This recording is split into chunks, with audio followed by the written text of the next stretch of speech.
உரைநடை Tamilselvam second part. தாவரத்தின் பிஞ்சு வகைகளை எழுதுக.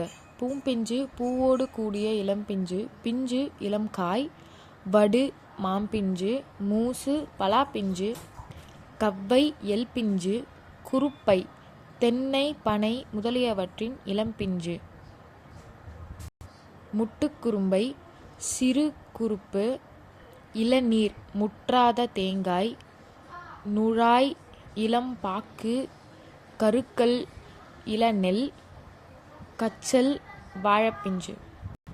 தாவரத்தின் குலை வகைகளை எழுதுக. கொத்து அவரை துவரை முதலியவற்றின் குலை, குலை கொடிமுந்திரி போன்றவற்றின் குலை, தூறு வாழைக்குலை, கதிர் கேழ்வரகு சோளம் முதலியவற்றின் கதிர், அலகு அல்லது குரல் நெல் திணை முதலியவற்றின் கதிர், சீப்பு வாழைத்தாற்றின் பகுதி.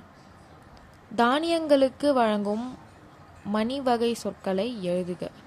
கூலம் நெல் புல் கம்பு முதலிய தானியங்கள், பயறு அவரை உளுந்து முதலியவை, கடலை வேர்க்கடலை கொண்டைக்கடலை முதலியவை, விதை கத்தரி மிளகாய் முதலியவற்றின் விதை ஆர் வித்து, காள் புளி காஞ்சிரை நச்சுமரம் முதலியவற்றின் வித்து, முத்து வேம்பு ஆமணக்கு முதலியவற்றின் வித்து, கொட்டை மா பனை முதலியவற்றின் வித்து, தேங்காய் தென்னையின் வித்து, முதிரி அவரை துவரை முதலியவற்றின் பயறுகள்.